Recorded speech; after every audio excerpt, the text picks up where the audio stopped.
Hello friends, so today we'll be going over Lynda Nead's The Female Nude. We'll look at how Nead explores the female body, the female nude, in the context of how it is seen in art and how it is valued as an art form itself, as well as how it can shift discourse on how art is viewed. So we'll essentially look at the nude as a factor in elevating art.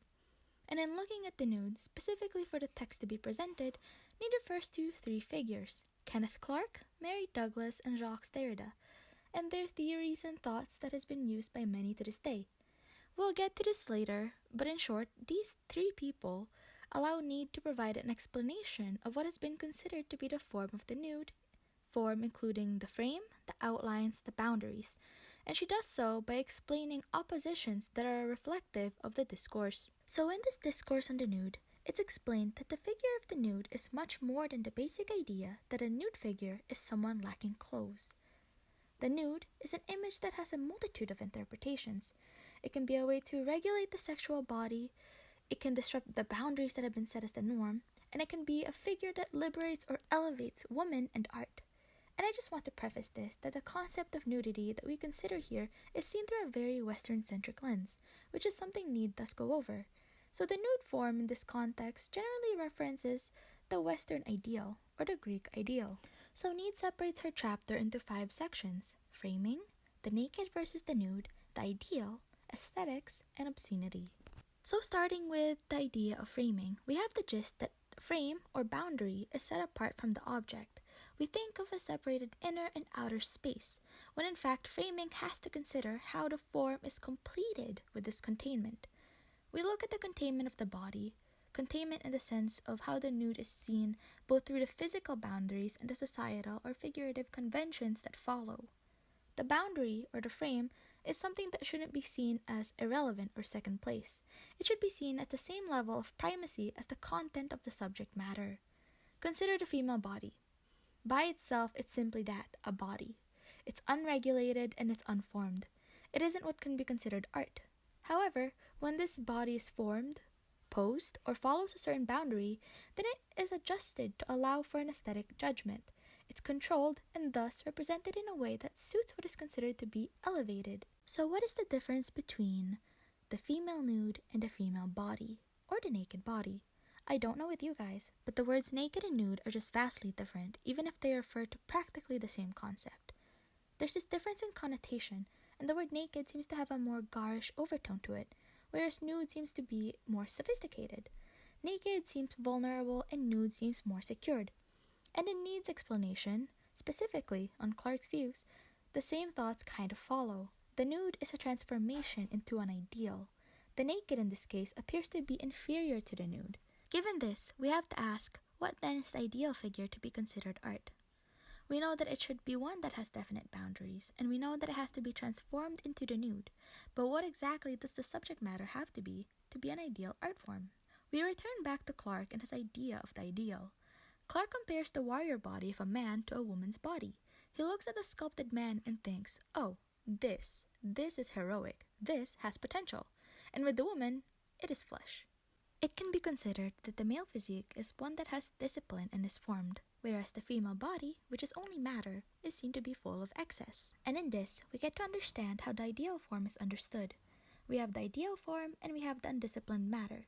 We have the male form and the female matter. We're given 2 very similar figures, the Venus of Willendorf and the Cycladic marble doll, which, can I just say, Clark refers to the Willendorf as a vegetable and the Cycladic doll as a crystalline, which by itself already has so many levels of meaning, with veggies coming in very uncontrollable shapes and crystals growing in straight and rigid lines. So according to Clark, the Venus of Willendorf is out of control. It's undisciplined and it's lacking the stability that the Cycladic doll has. And we can see in the 2 figures that there's an obvious difference in their shape and frame. One is rounded and has definite curves, whereas the other is linear and geometrical. The curves for Clark are unnecessary, almost obscene. To him, there is an excess that goes beyond the form, which ultimately goes beyond the frame. And it's in this constricted and disciplined framing of the body that elevates the body into being art. There's this notion, and Clark isn't the only one to have these views, that to reach the highest degree of containment, the body should be as close to its origin meaning to the musculature of the person, And this notion goes beyond the intrinsic properties of the body, so it's a boundary that is influenced by cultural and societal elements. This boundary, too, can be shaken. It can be shaken due to what is permitted as seductive or arousing. So there's this fear or threat when considering the nude, and it's a deep physical feeling. It's feelings for the nude that are incentivized by external motives. These feelings, Clark says, should not be. Nead mentions that should the experience in consuming an artwork be one that is dependent on sexual drives, then the aesthetic experience is not fully realized. It's like Kant's idea of disinterestedness, that we shouldn't find appreciation in an artwork for anything other than it being the artwork. If we view the nude and like it because we find it arousing, it erases the point of the artwork. There has to be a balance in the female nude, which places us with Derrida's analysis on framing. Derrida suggests the term parergon, that instead of looking at the core of the artwork, to look at the boundaries of it. It's looking at the periphery, and in this case, the female nude belongs at that border. It's that border balancing between what can be considered art and what can be considered obscene. It should be seductive, but not too much. Too much, and it'll become too sexy, too obscene. And to get around this desire or arousal, maybe one can just redirect their feelings into art. But according to Clark, that's not enough, and still, we're faced with the dilemma of impure appreciation. The feelings of desire that someone may feel towards the female nude can thus be attributed to what is considered to be an excess, which is something that Clark considers to be indecent and lacking control over the female body. It's not form anymore, it's just matter.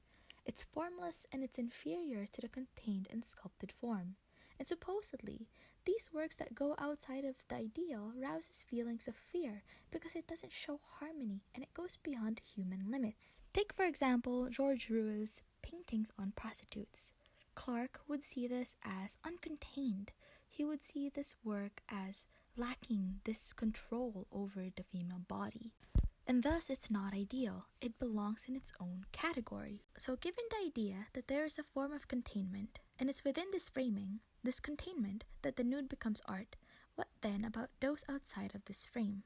The female body, as it is outside the realm of aesthetic judgment. It's what's considered to be natural, and it's when you frame it or regulate it through certain forms and styles that it becomes an object of art, something that can now be looked at with a judgment that belongs to aesthetics. But the female nude is a threat to these boundaries and frames.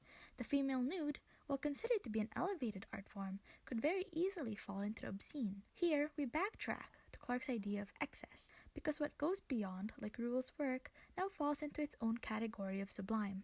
The beautiful we consider to be within its borders. It's bound and contained.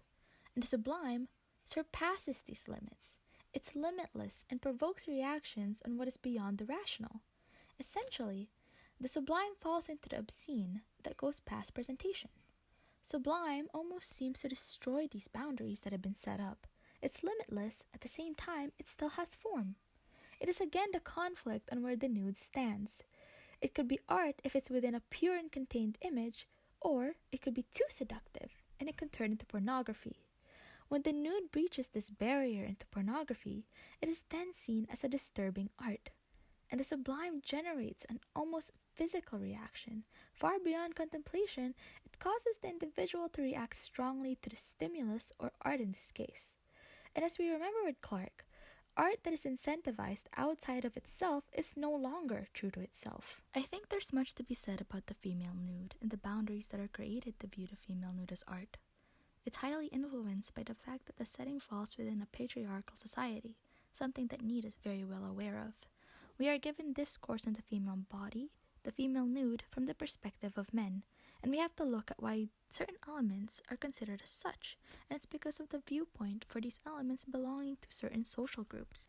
In all that's been discussed, there have been binary oppositions proposed by Nead. We have a constant teeter-totter of ideas where the nude falls into the cusp.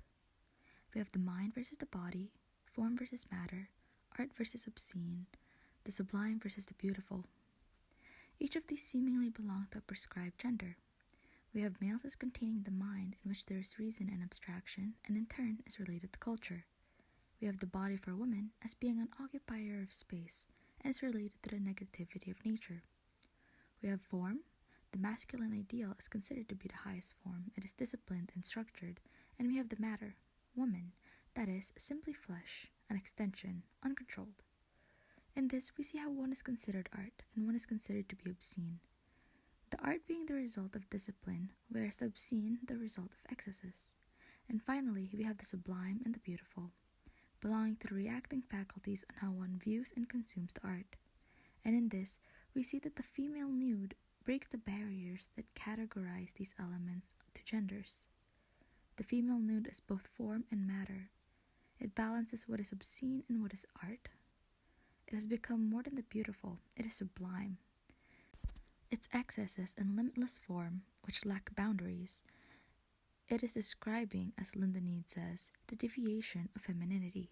When we look at the categories that have been put forth by Nead, we see that it is heavily gendered. Certain faculties are prescribed to certain genders, and we see that the female nude is subverting these traits and changing distinctions that have been held onto. And then we get to the sublime, which has been usually related to masculine traits and is now for Nead becoming a representation of the female body. It's a breaking of boundaries. And for Nead, the female nude is a symbol of disruption to the conceived aesthetics that surround it. It is constantly changing, and this continuous shift in image is creating a disturbance in the norm, in the set boundaries, and is transforming the way that the female body is seen. I think that the female nude now has undergone a great change. Although we are yet to accept all images of the nude, I feel that we've become more open to it. However, this change in how we view the female nude is parallel to the changes in society. Should the female body be viewed in a better light, then it too would break the conceptions of the female nude as an art form.